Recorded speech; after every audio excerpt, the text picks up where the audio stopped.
যারা চাঁদাবাজি করো, মস্তানি করো, আমি বুঝি না তারা কি জাতের লোক। গায়ের রক্তটা কিসের? মানুষের রক্ত না পশুর রক্ত? চাঁদাবাজি করতে যাও কি জন্যে? একটা মানুষ বহু টাকা বহু কষ্ট করে জমি জমা বিক্রি করে ব্যবসা করতেছে, সেখানে যাইয়া আমাদেরকে 2 লক্ষ টাকা দিতে হবে, 5 লাখ টাকা দিতে হবে। কি হয়েছে? এইটা হলো চাঁদাবাজ এবং মাস্তান। যারা চাঁদাবাজি করতে যাও, মানুষের কাছে খয়রাত চাও, ও ভিক্ষা করে খাওয়া অনেক ভালো। মসজিদের সামনে একখান থাল নিয়ে বসে থেকো, যা আল্লাহর রাস্তায় খয়রাত দাও।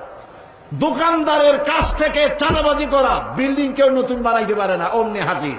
গলায় সোনার চেন, হাতে কতগুলা আংটি, তারপরে হাতে মোবাইল, গলায় সোনার চেইন। শহরের মহা উল্লুক জানোয়ার বলতেছে এখানে ইট ফেলাইতে পারবে না, রড দিতে পারবে না আমাদেরকে চান্দানা দিয়া। এটা কি মানুষ? বলেন মানুষ? এরা মানুষের সন্তান? এরা জানোয়ার, পশু। চাঁদাবাজ এবং মাস্তান, সন্ত্রাসী, ইসলামে এদের কোনো স্থান নাই।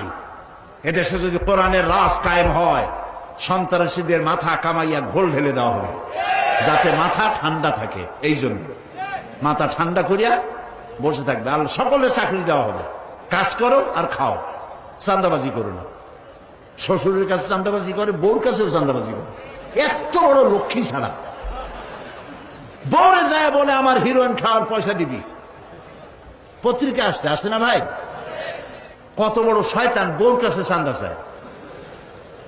আল্লাহ এইসব চাঁদাবাজ, মাস্তান, অপহরণকারী আর সন্ত্রাসী জানোয়ারদের হাত থেকে আল্লাহ এই দেশকে রক্ষা করুন। বলেন আমিন। চিল্লায় বলেন আমিন।